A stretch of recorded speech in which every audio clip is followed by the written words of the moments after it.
So, I'm here at 12:30, so you want to... Well, welcome everyone to our 8th grade seminar. Nobody wants to listen to you. Since September. I'll have to use my Teacher voice.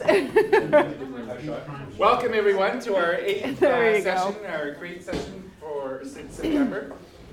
Today we're going to be learning about some of the research that's been gathered through the new CREATE program, or the new teacher education program that started last September.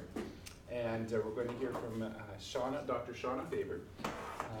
And she's going to give us some information on surveys and interviews and group studies that she's conducted with our people in our faculty who've been working with our undergraduate students, and give us an update of what she's found out so far through her research. So I'll turn it over to Shawna. Thank you.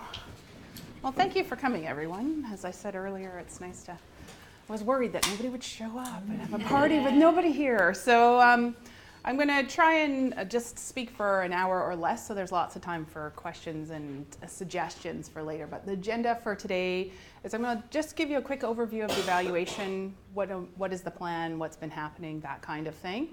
And I will share what data has already been collected, and then what's upcoming in terms of data collection.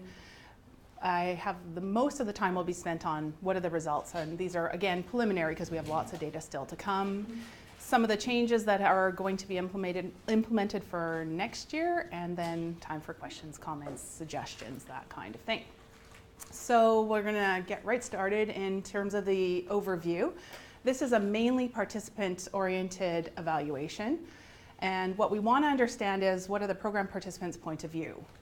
So who are these participants in the evaluation? They're, not anybody that I think will be surprised. Students, instructors, anybody who's taught in the program, faculty associates, school advisors, and TEO staff, anybody who's involved in the program.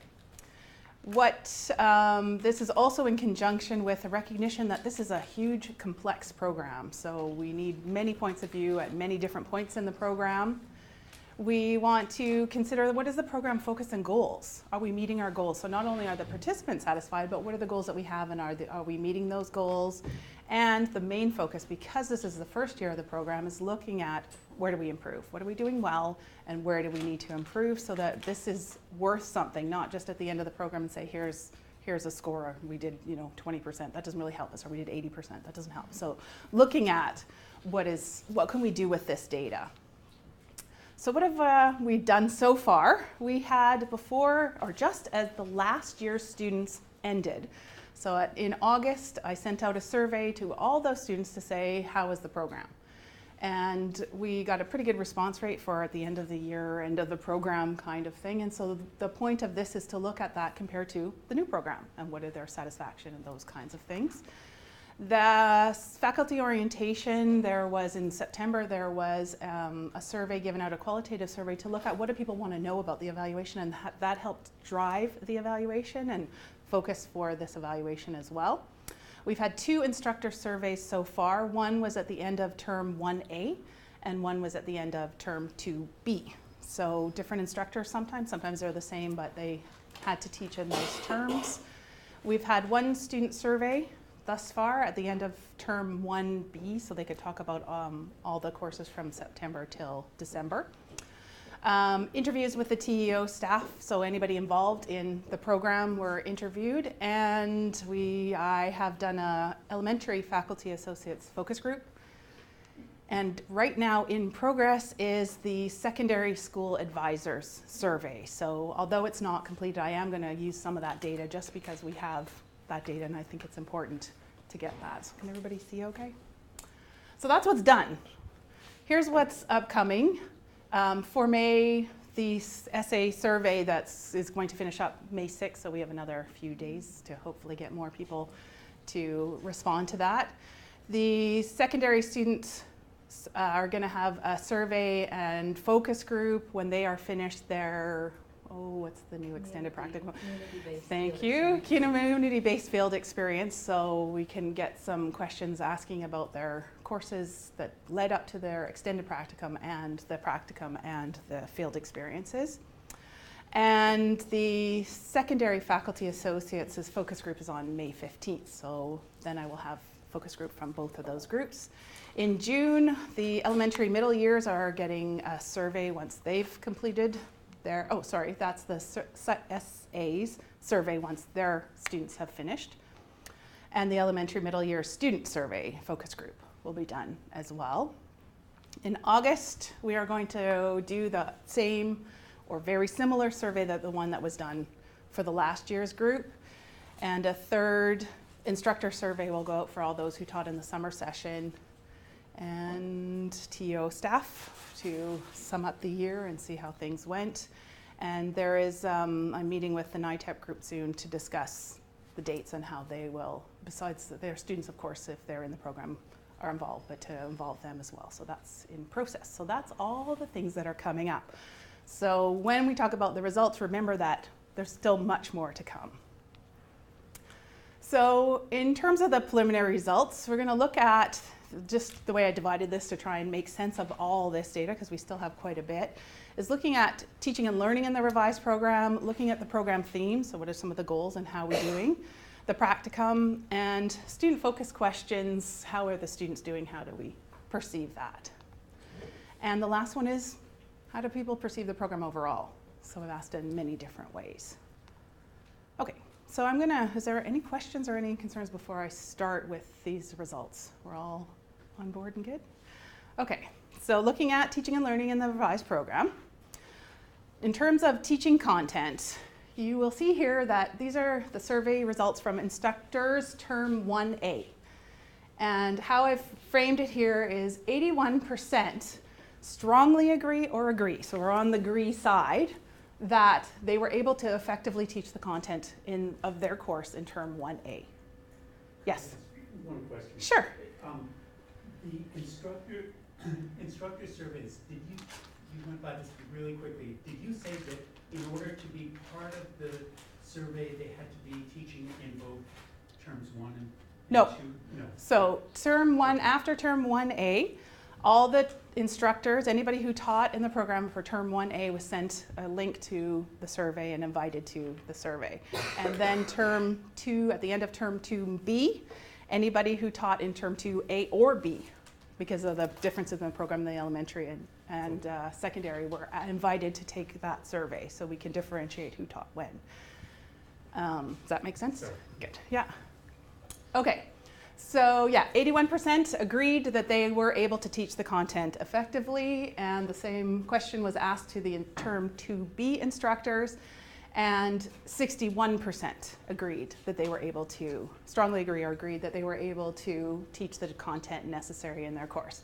Now, I'm going to stop here for 1 second and just make sure that you know that the way that these graphs are set up, you can't totally compare because they look like they're equal just from the height of the graphs. So what you want to look at really is the numbers, and you can also just get a sense of where are which side of the graph, because I forced it into an agree or a disagree. What I didn't want is a bunch of fence sitters, because that doesn't help us. And if you have to choose one, you find that the surveys get very different results. So what I'm showing you the graphic, just make sure that you understand that they're not perfectly to scale. Yep. Do you have a response rate for these? Yes, you mean percentage of how many responded? How many people responded as opposed to how many people Yes, could have so we have not great response rate, I'm unhappy to say. Yep, and so the term 1A is 40 something. Do you want the exact one? Because I can get it. It's 40 something. And term 2B, we did a better job of please, please, please, and we'll give you prizes.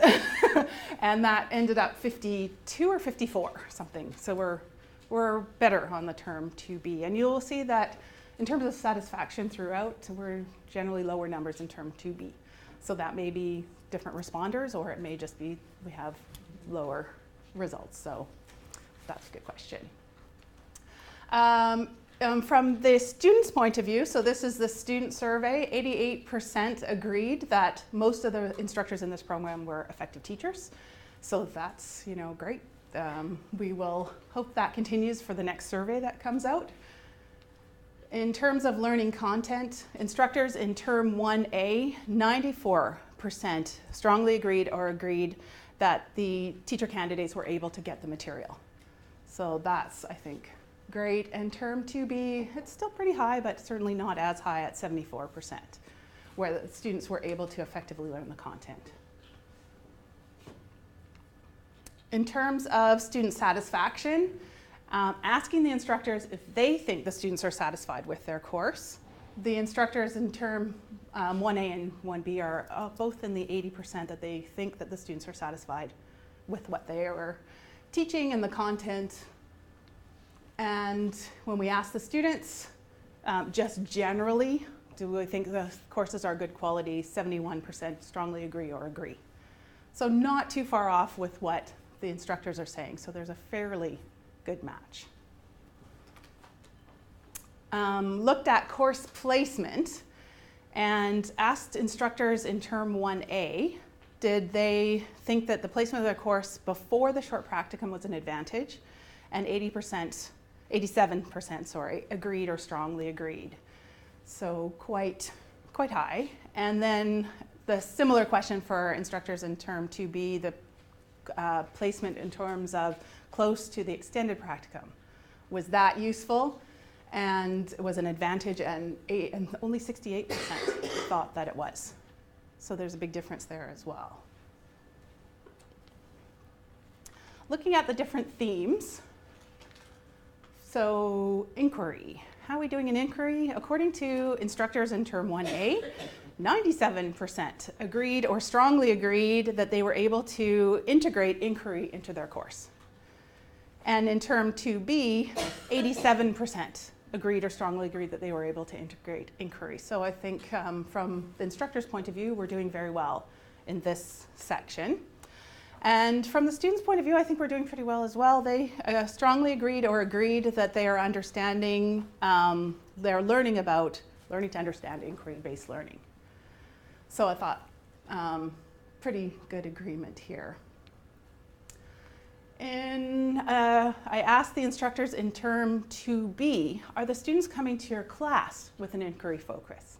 So now they've had a whole term, and 71% strongly agreed or agreed that the students are coming in with a focus on inquiry learning.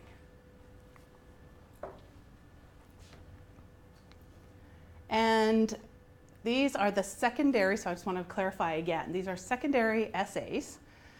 This survey is still in process. So the response rate here is, I think we're somewhere around 20%. So you have to just be very cautious about interpreting this, because it's still, I mean, I had 2 more surveys come in this morning, right? So it's still coming in. So hopefully we'll get way more. But what the ones who have the early sender-inners have said is that in terms of inquiry, 73% agreed or strongly agreed that students are coming in with a disposition towards inquiry, and 67% agreed or strongly agreed that students are able to implement this in the classroom. So they are pretty close. If they understand it, they seem to be able to use it. That's according to the essays that have answered thus far. In terms of diversity, the instructors are saying that they were able to integrate it into their course in the first term, 94% agreeing or strongly agreeing, and 90% in term 2. So this focus is also getting through. Students say they have grown in their understanding of diversity, agreeing and strongly agreeing about 84%.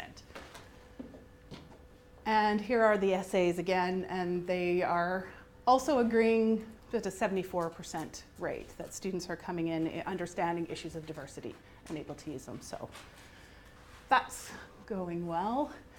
Aboriginal perspectives.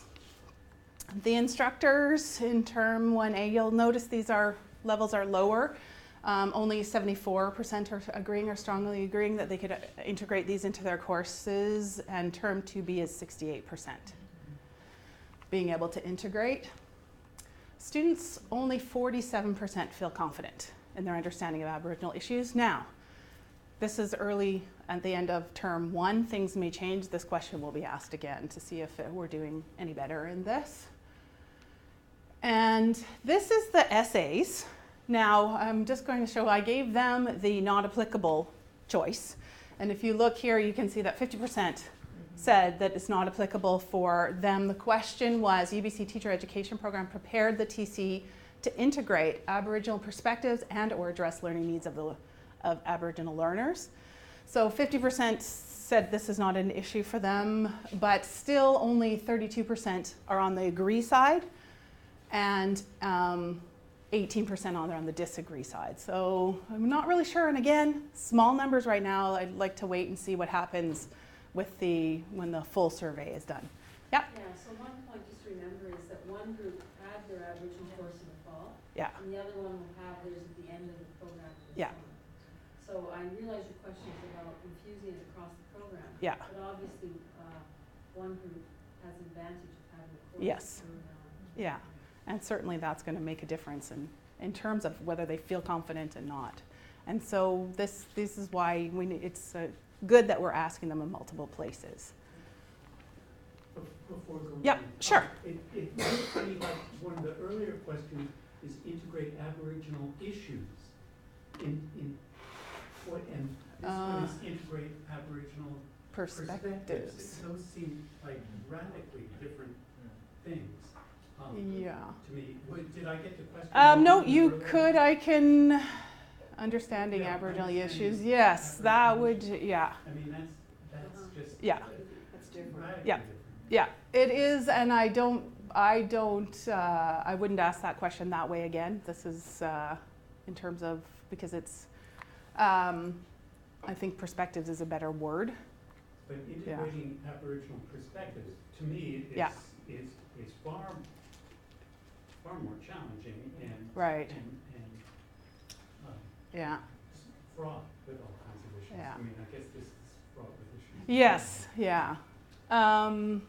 Okay, well, I think this is some of the things, this is why, one of the reasons that we're doing this, so I need to address those kinds of questions and making sure I'm asking. I think Jen similar here, who things. coordinates this course, and I've done some in-service with her, would say that part of the content of the Edu 440 course is, in fact, understanding some of the issues that have traditionally been part of Aboriginals' education, ways of knowing place, and so I think that I could see why this question perhaps has passed a few screens, is that in fact that is part of the content of the course, but you're quite right, it's a very different issue.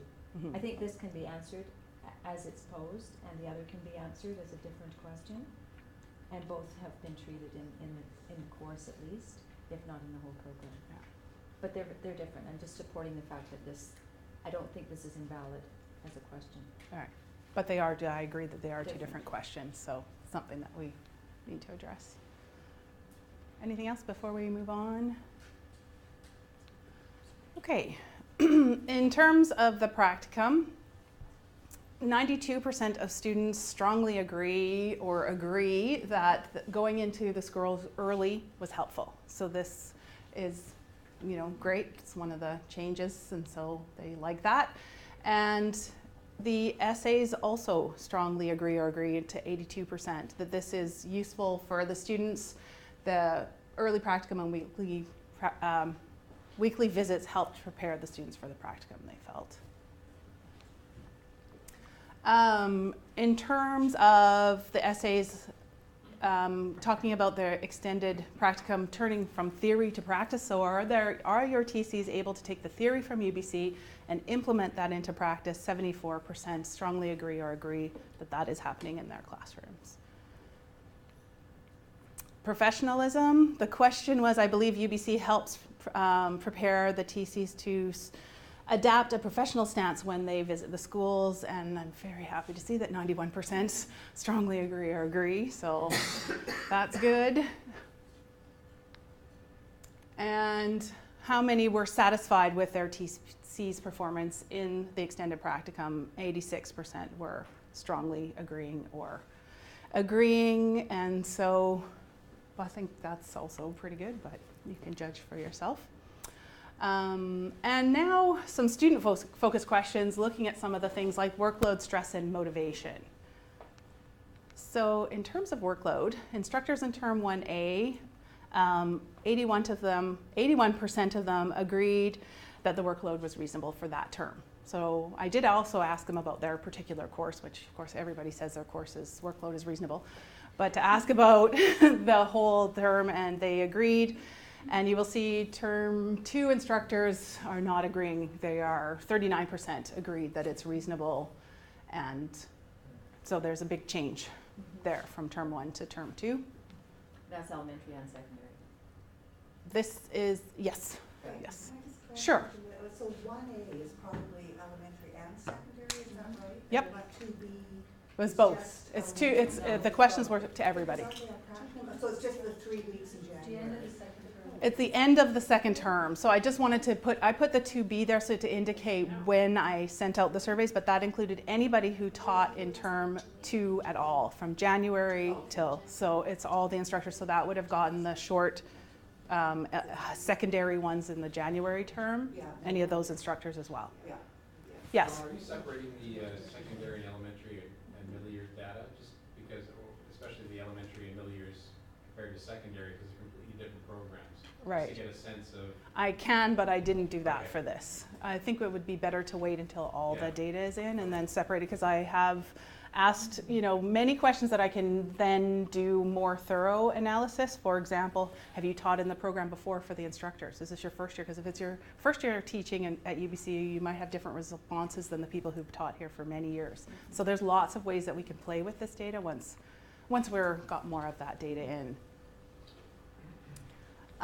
In terms of stress, so the big one that comes up, instructors in term 1A, 68% agreed or strongly agreed that the TCs appear to be stressed.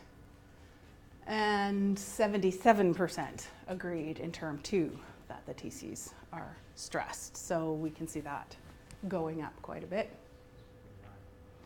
Yeah. Students. Now again, this is at the end of term 1B, so they're talking about term 1A and 1B. 77% of them agreed or strongly agreed that they were stressed from the coursework workload. So I'm sure that will change as we ask other questions in the later surveys. one slide you said Yep. unreasonably high, that's quite a statement. Yes, so thank you for drawing my attention to that. So I forgot to mention that, so thanks. Yes, the question is stronger in the second one, and the numbers are still higher. So, because here they just say that they appear to be stressed, which is, I think way softer than the stress level was unreasonably high. So I thank you very much for pointing that out. I was going to mention that and completely forgot. So that's a strong statement there, I think. This is the students again, so a softer statement that caused this coursework caused me to feel stressed, but still a large number are feeling stressed at the end of the term. There was a focus group with the FAs, and this is the elementary FAs, and I asked them about stress, and they said some quotes, the same or more, but they feel that they were more stressed at that particular moment than they were the year before, and that particular moment was in March. Okay, so March the 6th, I think I could look that up, but March. Yeah. Yeah. So, somebody also said they always will be stressed because of the nature of the program. It's short and intense. They're stressed. They're always going to be stressed. There's nothing we can do about that. So, and people were agreeing, but there was this sense that they are more stressed this year than last year at that time. And Numbers, sorry, just give us Yeah. a sense of numbers of what's the N on this. There were, in that focus group, 14 essays in the focus group. That's a good question. The essays, this is interesting to see. The stress, I asked them, was their TC stress level unreasonably high during their practicum, and only 24% felt that their TCs are stressed. So they're stressed while they're here and they go there, and they seem to kind of be okay or appear to be okay. So that was interesting. But again, these are small numbers, so we'll see how that plays out when I get the full survey. Shawna, Yeah. were these secondary and elementary school advisors? No, Just secondary? just secondary. Just secondary? Yeah, yeah. The essay, The elementaries are out right now, so when the elementaries are done, that's when they will get the survey for the essays. So yes, it's one point of view from midway in the survey, so we have to be careful about taking this as the word. And it's early in the practicum. Where was it in the practicum? So The it end, starts it's over. February. Oh, that's at the end. Yeah. Okay, good. So they can look back at the practicum Right. when it's finished. Student motivation. Very similar, I thought. Both Term 1A and 2B instructors are saying that student motivation is pretty high, 94% and 87%. So that was nice to see. Students are pretty much agreeing. They say they think they're motivated. 76% are strongly agreeing, which is good. We like motivated students. Hopefully we can move that 22% to the other side, but and the the essays are also feeling that students in their classrooms are motivated. And it's nice to see the large number on the strongly agree side, although I'm just mostly talking about which side they're on. So 85% is nice. So motivation certainly is there, which is nice. Any questions before I move on to the overall program satisfaction? How are we doing for time? Not bad. Okay. So overall satisfaction, I asked instructors in Term 1A, how are they satisfied with the current program? And you can see it's a kind of nice 50-50 split. 52% are strongly agreeing or agreeing, and it's like it's pretty even, split half and half. And that changes quite a bit for Term 2B instructors. Only 32% are satisfied with the format of the current program. So, yeah. Students, 66% strongly agree that the program is meeting their expectations. So we'll see how that changes over time. And I asked the essays 2 questions. How do they agree that they are satisfied with how UBC is preparing their TCs? And 68% strongly agree. And I asked them how UBC is supporting them as SAs, and 82% are satisfied with that. So that's good that they're feeling support from us. I asked, would you recommend the program to somebody else? Because that also is a very interesting question, if they liked it or not. And students, 78% of them said they would recommend this program to somebody else. So that's, I think, good. And the essays, 82% said they would tell if somebody wanted to get their teaching degree, they would say go to UBC.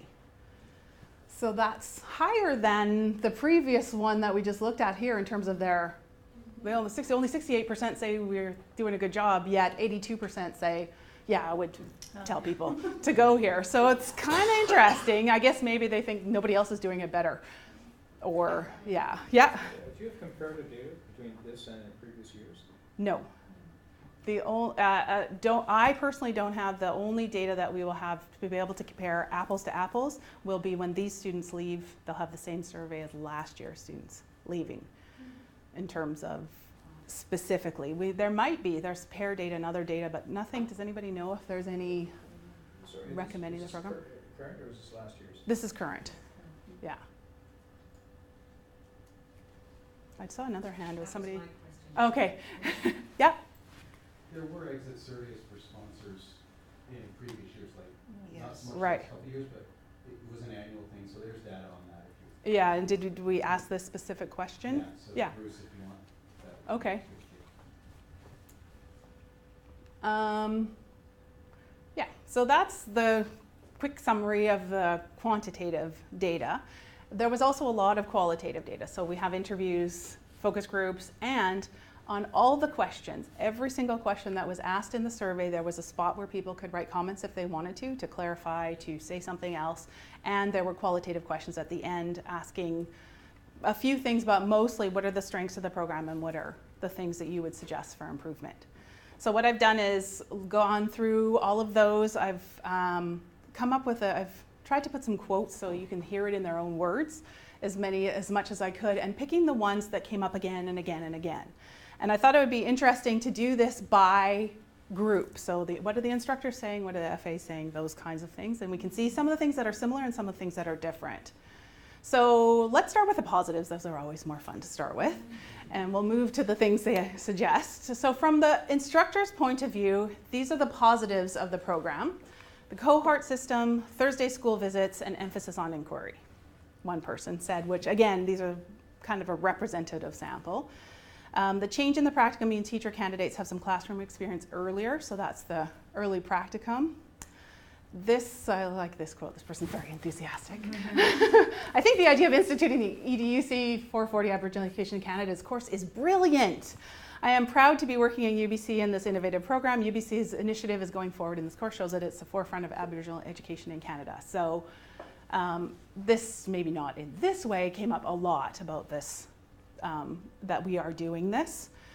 The focus on inquiry and reviewing Aboriginal education and social justice throughout the program was one of the strengths. The enhanced practicum, more from the instructors, having more time in schools. The fact that TCs receive so much coursework is grounded in theory before they go out on their extended practicum. So this came up a lot, that this new program didn't throw out the theory in order to just do practice like a cookbook kind of thing, somebody said. We're not giving them a cookbook, they still have to learn the theory. So that was the positives. And yet, people also said that there was more application. So we're doing the theory and practice depending on who's talking about the positives. In terms of the student's perspective, the positives, you'll see a lot of the things come up. A focus on Aboriginal issues, diversity in the classroom, and social justice are the strengths of this program. Mostly great teachers. And this came up a lot. A lot of people said some teachers were fabulous. Lots of names were given. I didn't ask for names, don't want to know who, because they also said who were not good, and they had names there, so we're not addressing names, not going there. But that you know, teachers were fantastic, and that was really, again, nice to see and matches with the other data. Getting into the classroom right away was fantastic, so that early practicum. And once a week visits, having an early short practicum to get the feel of teaching and the modeling of good teaching strategies. So they felt that theory to practice. I'm learning theory and now I'm going into the classroom, I can see it. So that came out for the students as well as the instructors. They said the small classes they liked, which is interesting because we're going to see a disagreement with that later. Faculty advisors are also great. I feel like I go to my FA for anything. Now there were mostly very positive comments. There were some with names again complaining about certain FAs, but not going there. The methods courses were a positive aspect of the program. And just the community within the program. So they either called it the cohort, they liked having a cohort or some kind of community, depending on who, you know, if it's the secondaries, they would say the community of our social studies or, so they liked that there was a community feel, that the beginning of the beginning of September, there were time to get to know each other and that kind of thing. People appreciated that. In terms of the FAs, and again, these are only the elementary, but they also appreciated the cohort model. The contact time in schools, so for TCs, the weekly visits make them feel like teachers, not just students dropped in.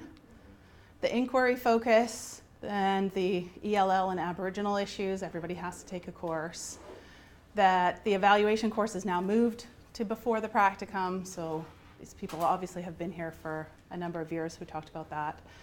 And they felt that compared to other programs, they're in the schools more and they get to know their students more, and they really appreciated that. Okay, so some of the things that people are suggesting for improvement. So we'll start again with the instructors. The students seem stressed with the amount of work that they have taken, so maybe having less coursework per semester would help. More time to teach students, so they want less coursework, and more time for the students so they can teach better. A lot of overlap between courses, so they're suggesting meetings between instructors would be helpful, and also to even out that workload. And some clarification on what is the workload supposed to be for a 1-credit course or a 2-credit course. And so more consistency with that came up quite a bit. Suggestions to reconfigure the courses into larger chunks, so that having the 1- and 2-credit courses they felt was fragmented and lots of repetition resulted from that. And too many, because there's 2 parts, maybe too many assignments do all at once because they are all have to, be done at the same time for the term 1, term 1A, term 1B kind of thing. Other suggestions, the classes are quite large, so the students are saying they're small, the instructors are saying they're large, and they're suggesting 30. 30 was the magic number, it came up quite a few times. Yeah. Like if I'm going to say magic ideal world, let's go for 15, come on. Field expectations were too high for that first 2-week practicum, and they felt that a lot of the essays were treating it like it was January, that the students were supposed to come in and teach, and so they suggested that was an issue. Or expecting lesson sequence and full planning in that 2-week practicum when they've really only been here. So, and that all the methods that our courses are in the second term, so it's not reasonable. 1 week spring break would be. That's elementary. Yeah.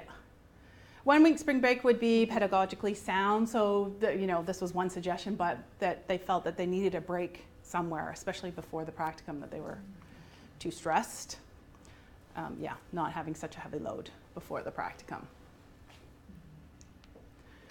And the suggestion came up, or the idea came up of maybe some of those Thursday class visits could be used in a different way. And we'll see this again from another group, that they can, go to the school sometimes and sometimes learn about lesson planning and that kind of thing, because everybody wants more time. That's one of the key issues. I need more time. Longer classes, lengths and more time with the students. So that was one of the things. For the FAs, they need more time. So they want to use the Thursday once a month for the TC. So everybody's saying that going to schools is good, but we want those Thursdays too. So we're kind of in a rock and a hard place there. Some very similar issues that with the early practicum. The expectations from the essays were not clear and not uniform. And so some students were expected to come and teach, and other ones that they just come in and observe and here, teach a spelling something or something. So some real inconsistencies there. They felt a need for a common course to talk about lesson planning, classroom management before that short practicum, especially if the expectations are higher. And they thought the timing of the short practicum was too soon. That there were some issues going out. It's right around, there's a Thanksgiving holiday and Halloween, thank you, and Halloween. And so that they didn't feel that the students were getting a lot of good contact time. Other side of the table were saying, well, no, that's real life. Right? It's good to see the kids all hopped up on sugar because you have to deal with that. So it was a bit of a debate, but is that the right timing or placement of it? And they wanted to monitor the quality of the essays. The idea was they want to go back to the day when the principal would tap on somebody's shoulder and say, hey, do you want to be an essay? Rather than just saying, hey, well, who wants to be one? But that's maybe not exactly possible. But that's what they're suggesting. What do the students have to say for ideas to improve? Again, very similar things. There was a lot of work and the teachers weren't communicating with each other, so we had too many things to do at the exact same time. Lack of collaboration, coordination between instructors, so there's a ton of overlap in these classes. Excuse me, Shawna, Yeah. is this elementary again? These are all the students. All the students. Yeah. It would have been better to have more relevant courses situated in the first term. Came up quite a bit. They want the instructors to have classroom experience because then they would have better examples and that kind of thing. And this was interesting, also came up a lot, complaining about other students. This is pretty harsh. But that there's a lack of professionalism among their peers. And I heard that last year too, but I'm going to leave that one alone. Some other ideas, you're going to be hugely surprised. They said too much theory versus practical. We get that all the time. Too many readings and too many assignments. Not prepared for the 2-week practicum. 5-week classes are too short and there's no breaks. There's a lot of burnout. Okay, so that's a review of what we've learned thus far. Now I want to talk to you about some of the things that have come out of the things that we've learned, some of the changes that are going to be or have been already implemented. Any questions before we get there? Timing is good. Okay. Oh, sure. Yeah. And that was about the not getting prepared for the 2 week. Is that more elementary, or is it both elementary and secondary? That was the students from both. That survey was for both sets of students. Okay. And again, it was, that was a split. I did actually have a Likert type question for that one, and it's a split because it depended on what the essay was expecting from them. So if the essay expected a lot, then they were felt unprepared. If the essay didn't, then they weren't. So, but it did come up often enough that I felt it warranted being put on here to show that that is an issue. So, addressing some of these issues that are coming up from different perspectives over and over again.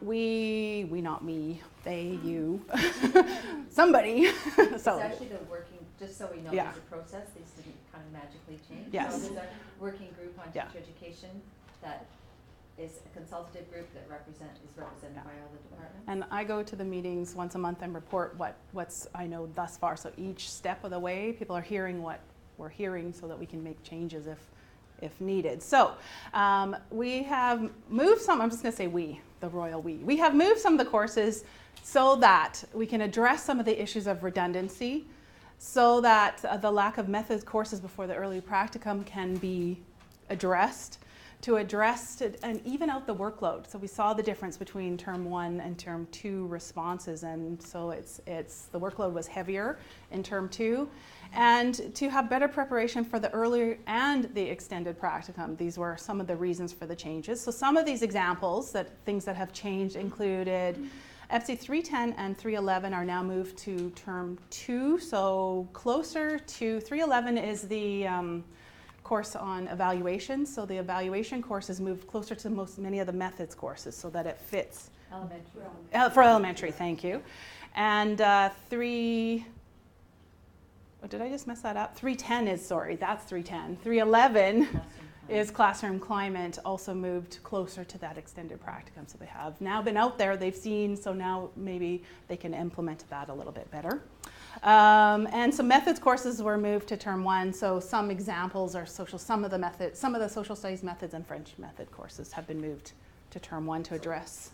So Yeah. all of the French, right? No, Just half French and half social studies, so that every cohort has either French or social studies methods in term 1. I see, yeah. And they also have, we haven't gotten to it yet, but they also. There's another change with LLAD. On one. Yep, there it is. Da, da, da, da. So there's a shift in credit from LLED from term 2 to term 1 to address some of those other issues that came up about planning and planning and assessment before they go out to that short practicum. So addressing the issues that are raised by the students and the instructors, and that, not the essays, they didn't really have them. And I guess part of Yep. that, Rod, would be that it's also enhanced communication with school advisors so that the expectations out there are aligned. I think we kind of expected this with the change. The difference between the elementary and the secondary program is the secondary program, that 2 week hasn't changed. In the elementary it has. So it's going to take time to kind of build this new culture. Yeah. So I'm not surprised by the bumps along the way. Yeah, and that's any new program is going to have bumps along the way. So the other thing that has been done to address some of the issues is that there are some courses that have been combined. So to reduce fragmentation, so that it moved from a 2 credit and 1 credit to an actually 3 credit course that can weave, and so we can reduce some of the fragmentation, reduce the redundancy, have better communication, reduce the workload if there's now 1 course. And if you are that whole course, you can then change the content of the course to match the students' needs, because you don't have to squish it all in this part or this part. It's one consistent course. So some examples of this include EPSI 307 and EPSI 308 are now combined. We weren't able to get the change in time to change the name, so that it will next year it'll still look like there are EPSI 307 and 308, but it is one. It actually will run as 1 course, even though it's listed as 2 in the following year. I think it's going to be 308, is that correct? Yeah. So it will be. So one of the things about moving a big boat, it takes time. What is that? What are those? 30, okay, I'm bad with the numbers. One is development and one is diversity. So one of the complaints was there's too much diversity in the first term 1A, and so you can now rearrange that so they can learn some development first, go out into the classroom, and then talk about diversity. And that's elementary or secondary? It's elementary for sure. Both. I think it's secondary both. too. It's both. Sydney, do you remember? It's both. It's both. Yeah. It's both. LLED 360 and 363 are also going to be combined, and they got their changes on time, so they're 360. So that's well. Classroom discourses and English as additional language learners, secondary only. So these were possible because these courses reside in the same departments. And even though departments had first conceptualized them as like distinct courses, 2 credits or 1 credit, mostly because of faculty's expertise, I think having gone through this program, they really felt the desire to bring these together. So we really relied upon the departments to make that decision and to follow through with it. So if you look at both those examples, they're within the same department.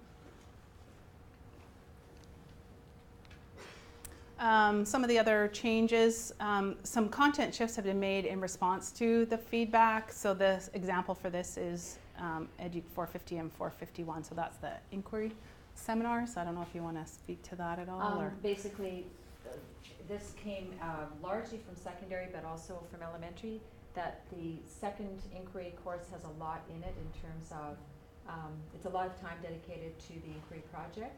And it was felt that there could be more time dedicated to making links to practice. Here's my inquiry project, what does it mean in terms of my teaching? How will I integrate or activate this on practicum? So we've shifted some of the second inquiry into term 1 to allow more time to make those links to practice in term 2. Where term 2 is only 3 weeks for secondary, this is particularly helpful. And that came out of instructors' feedback from instructor meetings. And we have some changes to course titles and course numbers for practicum sections to reduce some of the confusion and just to clarify things a bit more. So for example, the enhanced practicum changed to the community-based field experience, so I'm still getting used to that one. And some course numbers are now sequential just to help the students and all of us understand a bit better. So I think that's pretty self-explanatory. And I'll say more to come because there's more data coming in. So as we get more data and more and go through this program, we're going to find some of those glitches that are, easier to change or we're able to change, and we can do that as we go. Some last points. I just wanted to. There were some, things. Some of the comments come out of left field. You don't ask questions, but people just want to say stuff. So I thought it was worthwhile to say that this came up. That the educational library didn't ask about it, but they thought it was one. I mean, I just copied and pasted it. So I don't see any librarians here, but yeah, we can share that. And I also didn't ask about the TEO, but they said keep the strong TEO team. So I thought that was nice to see. And so those are the 2 shout outs. And I just wanted to, do my own little plug that this evaluation is ongoing. So please, if you're asked to participate and encourage others to participate, the more voices that we hear, the more valid and the better things that we can do with this program. So always encourage the people around you to participate or just come. I can't believe how many people send me emails or stop me in the hallway and say, what about this or what about that? And I can either answer and say, I'm addressing this or I'm asking this. Or if not, I can think, wow, that's the 3rd time I've heard that, just unsolicited. Maybe that's a question that can go into the next survey to see, is it just a few people or is it everybody? Because this process is very iterative. It changes as we go depending on the needs and depending on what people are saying so that we can get the best information available. So that's my please, please, please, please, please. And now it's time for you to pepper me with questions or give some ideas or suggestions, anything. So the floor is open. Yeah. So I have a question about the first of the themes, the inquiry theme. Mm-hmm. And it's not just for you, it's for everybody who's been involved. The question was if I got it right, something about, are you prepared for inquiry, to teach inquiry-based learning to the teacher candidates? It seems to me that there's a disconnect between that question as an evaluation of the inquiry courses that are being taught and what it's asking. The inquiry courses are not really about inquiry-based learning, but coming into the classroom and setting up inquiries for your students. It's more about inquiring about teaching. So it doesn't look like there's any evaluation at this point targeted at what actually is the inquiry as conceptualized in the program. I did ask, I mean, of course I have way more questions than were here, and I chose this one because I thought, I did ask them, about your understanding of, do you feel that your understanding has grown about inquiry-based learning, inquiry-based teaching? And so I asked more than that question, but I thought if they understand by learning it, if I think I've learned it enough that I can teach it, that says something. So maybe it was the wrong question to put here, but I did ask other questions, and inquiry was the strongest on the agree side in terms of their understanding of inquiry-based learning. I haven't seen anything in the new program that's actually about inquiry-based learning. So that's, maybe that's Well, I that's mean, a where challenge. would it reside? It can reside in the inquiry course, and some of us did, in fact, extrapolate what the students were experiencing themselves with their own educational study and how they could integrate that into their pedagogical practice. So I don't think we can say categorically that that link was not made. The other place where it could happen would be in the curriculum and pedagogy courses. It's, again, something that we can't necessarily know happens in every person's approach, but that's another place. It really can happen. I think it speaks a lot to the pedagogical approach of instructors in any course. So where can we pinpoint it in the program?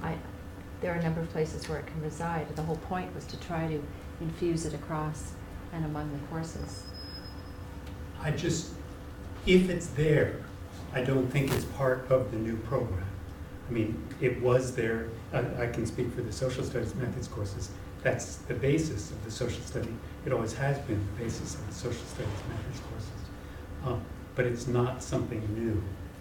And it's not something that we've targeted in this new program, or that we've said is highly valued as an approach to teaching. I'm surprised at that. Yeah.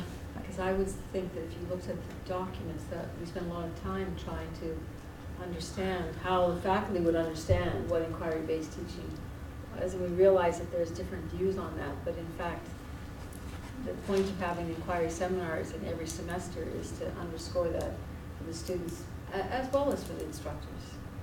So I realize that we may not have a consistency of view of what that is, but it's the whole kind of enterprise of engaging in that is, I would say it is a big part of the program. I think students' response was that whether through their own experience as a student or whether they're already extrapolating to their experience as emerging teachers, it was resonating with them.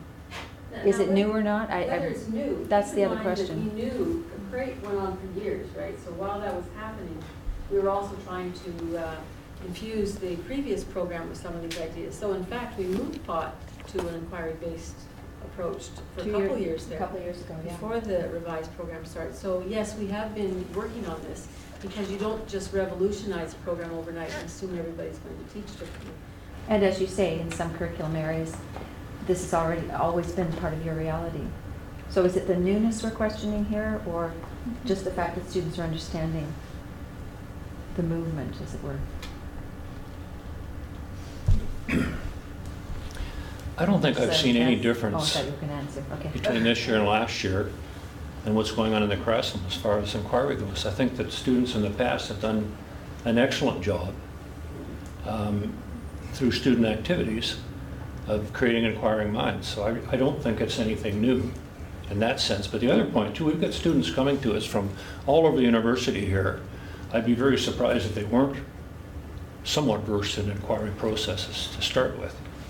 So I haven't seen much change, but there's nothing negative in that. They were doing a pretty good job to start with. But the inquiry, the program, the inquiry courses are not about teaching an inquiry-based approach. They're totally, in fact, students were discouraged from doing inquiries about the subjects that they were teaching, about the curriculum that they were teaching. So, Discouraged? that they were encouraged, as I understood it, they were encouraged to do inquiries that were not curriculum-based. Am I wrong about that? I wouldn't say that that was a directive at all. It was meant to not be prescribed. It was meant to be generated by the student, him or herself, not to be constrained by a discipline per se, but many did explore. Or a topic. Or a topic, yeah, and many students did orient towards the discipline or towards a particular topic, but it was to be each student's choice. I think that's the message that was conveyed to instructors. Okay. So for instance, when I looked at the elementary, when the social emotional learning, did they all do inquiry projects around social emotional learning? I don't think so. No. Some of them probably But did. social and emotional learning is not an inquiry-based approach to teaching. Well, An I'm just- inquiry-based approach to teaching is understanding about the kinds of questions and tools that students need to master in order to do inquiries themselves. It's a very focused kind of thing. It's not about classroom management. It's not about social emotional learning. It's about the subjects in the classroom and how students approach that. That is not what the inquiry courses were about. Am I wrong? Well, that's not the primary objective. It's- But I wouldn't say that it's. It's not excluded. It's not excluded. But it's not the program about inquiry that the program reform But the was being concerned with. But the strands. It's not the have literature evolved. that was being read. It's not the guidance that was given to the instructors. But the strands have always been said that we would have courses that we would definitely address some of the content, but we've always wanted the strands to be infused across the program. So, I mean, I hope that the inquiry approach that you're talking about is being taught through the methods courses, for instance. I would absolutely encourage Yeah, that. I think the differentiation you might be making, Peter, is the experience that students are having as students and the preparation they are receiving as educators to inculcate an inquiry-based approach in their own pedagogy. Is that, and I think that in many cases both occurred. The way the course was designed was more their experience as students of their own learning, students of their own practice. I thought that was Yeah. the conception of the course. I mean, in terms of I the think readings from the first course, one That's fair. very in much- terms That's of fair. the instruction, Yeah, I think the Yeah. first one was. that's. Yeah, no, and that's fair. And there are questions, I have asked questions about that. But we also know that students teach generally as they're taught. So That's the if hope. they're learning this, do they feel like they can use this as well? That was the question. So maybe it was the wrong question to put up here, given that I didn't put the other questions, but I'm asking them many, many things in Mhm. that. And that's something that we'll take a look at and make sure that we're asking that in a clearer way.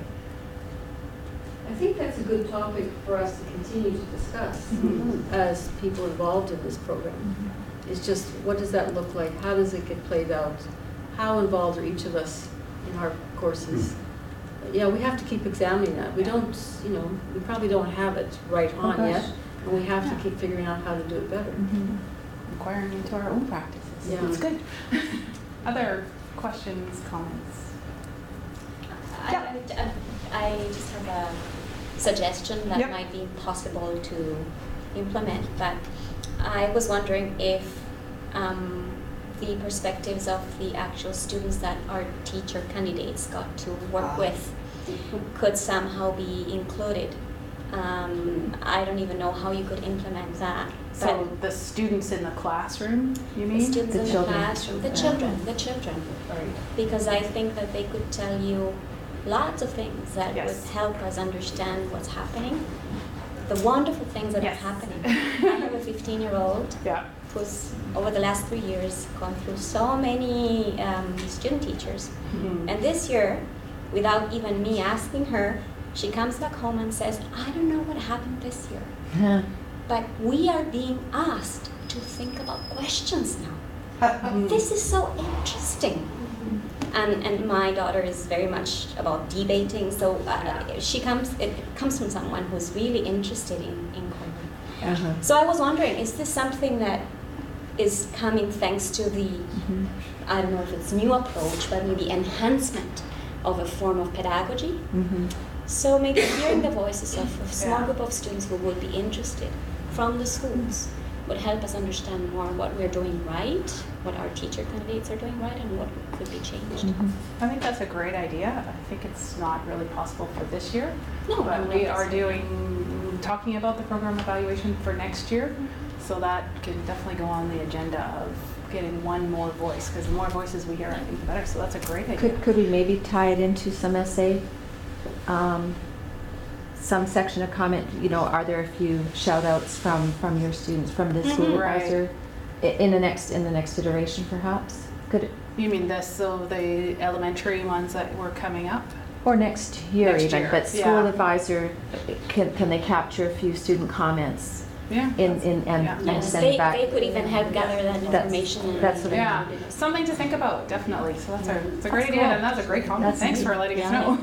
Yeah. Shauna, I'm just wondering, at the end of the summer, Yes. will there be a question that relates not generally to inquiry and how they feel about implementing it and so Yeah. on, but specifically about the actual inquiry seminars, and in particular number 3? Will they be asked about the value of inquiry 3 and 1 and 2? Could there To be? really be honest, I have not. Besides the one that was done last year, I haven't even got close to constructing the survey for the group this year. So I I'd be want to, very interested in that. So what I will do is I'm going to use the same questions because I want to be able to compare, but I definitely intended it to be broader because there are things that we couldn't ask last year because they weren't doing. Could you add a So question? yes, I can add a question. But would we add So- that question for any of our courses? Why Yeah. are we pinpointing that? Well, I'm particularly interested because that is a new course. We've got a lot of new courses. Well, ask about them all then, but I'd like to know, specifically about the inquiry seminars. But per the se. value of, Yeah, like that's, the way, because we've had some questions around, originally it was going to be involved in the portfolio, and now it may or may not, and. well, it does involve a things. portfolio. I'm just curious why we would focus on one course and not another. Well, because, the organization is different for that course in that we've got groups coming from, together, so it's going to be a much larger inquiry seminar, twice as well. What's the size of a third. methods class? It's the size of all of our classes. Yeah. I guess the only courses that aren't that size are the two Okay. inquiry I seminars. just wonder why you would want to resist that, like why that would be a Oh, problem. I'm not resisting. I'm Oh. curious as to why we pinpoint one course for such a question. That's all. Because it is one course that involves every student. As could be said about EPSI or Ed Study. Yeah. So, so one of the, I think asking about inquiry in general, the inquiry seminars would be a better way to go because we also have to be concerned about the length of that survey. Because people will quit if we don't, if we do it too long, which is why, I would love at this point to have had more info from the students, but I also know that there's survey overload and that they just stop doing it. So we have to manage about how many times are we asking people to do things. And so I think sending me some ideas for questions is a great idea because then that can be part of and we can see how it goes. But whether we can, I think that's a good point, whether we can ask about each, there's no way we can ask about each specific course. But we can ask about generalities. And I think because we are asking about inquiry, their understanding of inquiry, it may be possible to put in what was the benefit or did you think or something. So Send me an email and we can talk about it. Okay, all right. Yeah. Because I think that, just to go, I want to go back to it, I mean, Sure, I sure. think as was said before, I think we've always taught inquiry, and I'm not Yeah. sure we're going to get a different response. Yeah. So that's why I was hoping we could talk about a new course that's different, and what is it, what did you see as the value of that? Right. That was my point. Yeah. Okay, well, send me an email and we can, it's still, like I said, it's except that we're using the questions from before, it's not fully formulated. And I purposely kept it really short so I could ask other questions. I don't know who was first, so we'll go ladies first. Again, I'm not sure how practical this is, but I'm wondering, sometimes the value of the program might be felt after they've been teaching for 2 or 3 years Yes. rather than as soon as they graduate. Yes. Is it possible to keep track in some way and sort of ask 2 or That 3 is a years really out? good question. So, on May 29th, we have a meeting to discuss. Okay. Follow up with the students who graduated last year. Now, I want to put in there, we know from the research that for the first at least 3 years after graduating, any education program that has ever been done is always really bad. The reviews are really bad. For 3 years after students graduate, the school did nothing right, it's all bad, it's terrible, I learned nothing, and they didn't prepare me, and it's all bad, bad, bad, bad, bad.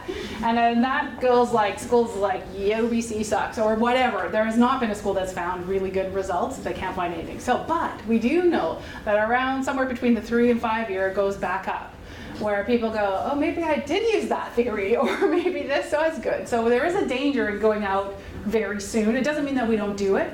I just want to be clear that we're going to expect some not great results. And if we get, mediocre results, then that's a great thing, because we know that it'll go better. So things are happening in the works. Yeah. Yeah, and the university, all universities in the province actually do collect data. But the questions they ask are very general. So at 2 years out, we do ask them, for instance, about their overall satisfaction with the program and are they employed, for instance. Yeah. But we can't drill down and say, was it elementary or secondary, or anything like that. They're very broad questions. And actually, to tell you the truth, It takes 3 although years as a teacher we to haven't figure had that out. 100% employment, we know that, for instance, our graduates are, depending on program, are employed between 80 to 95% Interesting. after 2 years. But again, I can't tell you if it's part-time, full-time, or whatever the distribution is. They just say We'd they're love to employed have in that something data. related to education. Yeah. And then, I can't remember the satisfaction, but Yeah. it's not really high, but I don't remember it being really low. Well, either, it's not, but they're it's- not, but it's, no matter what you do to a program, Yeah. that the research is saying that other people are doing this, that it's just never great for the first few years, and it does go back up, so it's kind of nice. Yeah.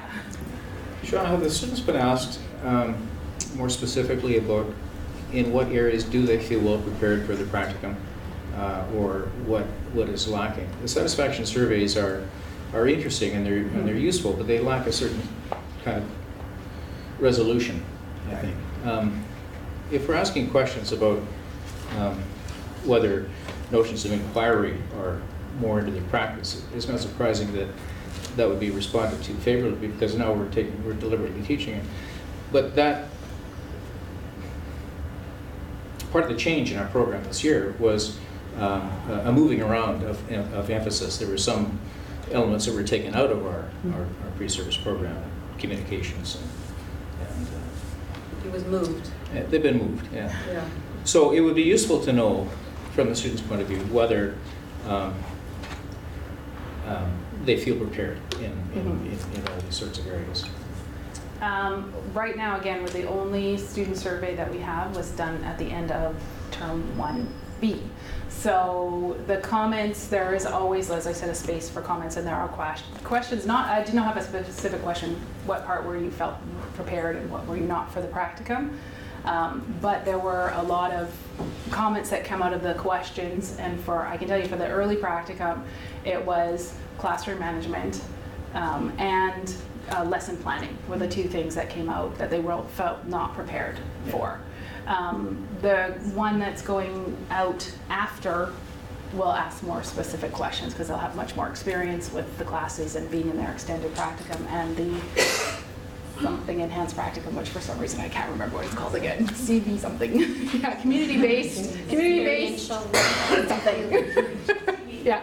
So Shawna did speak about some of the changes that the working group on teacher ed has implemented this year as a result of some of her ongoing evaluation.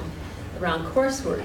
But one thing that I would bring up at this point in time is that for next year, we do want to do a better job of trying to help our FAs and SAs work together to actually achieve what we're trying to achieve in the program, which is around the inquiry-based.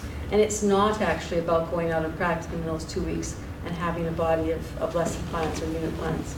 It is about that you're early in your program, and you are there to learn, and although you might prepare something small, it's not about having that package that they would have had in those 2 weeks in January. So the whole program is to very incrementally build people up. So they're having much more time to think, inquire, to learn from observation, to engage with their school advisors and faculty advisors. So by the time they get on the extended practicum, then they're really ready to roll. It's not a sink or swim. It's not pushing them in the deep end after 6 weeks. It's absolutely not doing that. So we have to do a better job at this end of actually making sure the SAs understand that the FAs understand that it's a different positioning within the program, and they're doing different things. And I think that, you know, it is filtering out there, but it takes a long time to make these are big changes. Yeah, and that's a lot of people. Yeah. I think I mentioned to John a while ago, I teach only in term 1. So well, maybe that I didn't even need to explain that, but what I wanted to say is I would like to see more communication among all those of us who teach methods courses, because in my class there's many instances in which students make comments about what type of lesson planning they're working on in another class and so forth, and frankly speaking I have no clue, and I want to see some consistency in terms of what we're trying our students to achieve. So if we could, during the orientation session, maybe already have a chance to get together and exchange materials, kinds of activities we do, the main message we try to give our students. I know we have all of that on paper, but it's not the same thing as engaging in a conversation. I think that's one more way of enhancing the you know, as not as individual units sitting in a department, but rather as a program. Mm-hmm. And understanding what each of us is doing. Mm-hmm. So that's something I'd really like to see. So would we, that's been ongoing and ongoing. The number of structures that have gone into place with coordinators and coordinators meeting, multi-section coordinators, cohort coordinators, the orientations, we are adding an opportunity this year for cohorts, so that's elementary instructors to come together. Often you'll have a math methods instructor who's teaching 6 different sections, let's say. So with whom does this, you know, so therefore has to coordinate with 6 other groups. We have secondaries grouped by discipline. So if they're teaching 2 teachables, are those 2 teachables, those instructors talking? Sure. It would be really desirable if we could get all the combinations of instructor groups together. And we are trying to build in some ways and times to do that, both in June and also at the August orientation. And we have sent a proposal to the dean for some credits for coordination at the elementary level. We've been trying this for many years to bring people together. Because that's something that came out not just in the methods course I teach, Comes but every also year. I was coordinating 360 and 363 Yeah. This year, and on a volunteer basis, by the way. And so I was working with a number of instructors, Keith being one of them. And this came up also in the discussions, you know, finding out how students were, the expectations in the different methods courses were very different. And we need to know also to help them in that particular course.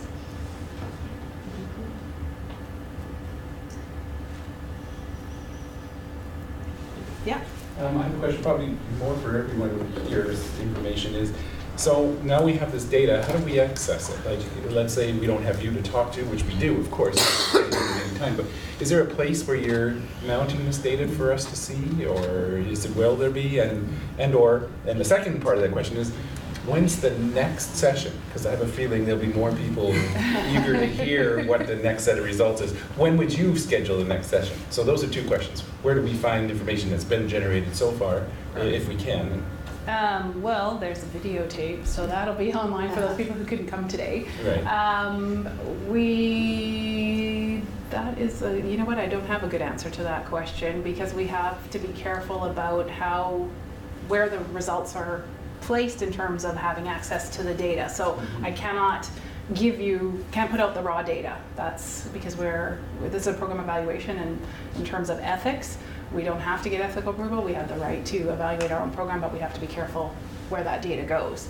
That's something that, you know what, we need to discuss that, where this is okay.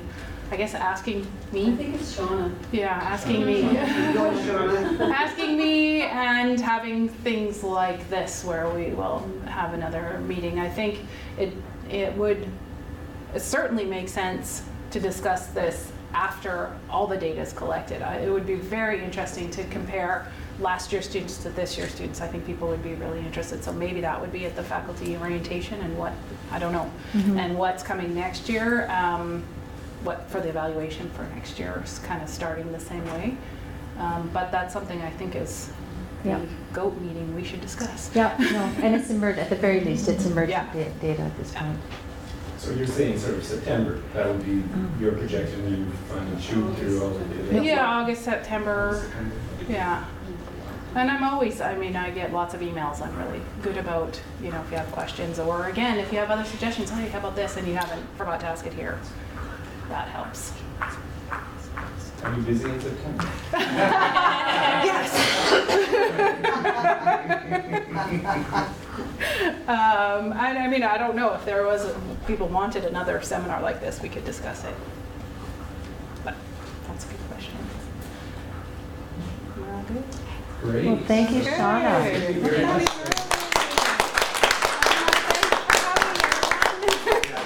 That's pretty well what I want to say is thank you very much for all your time, not just today, but leading up to today, all your groundwork to this point.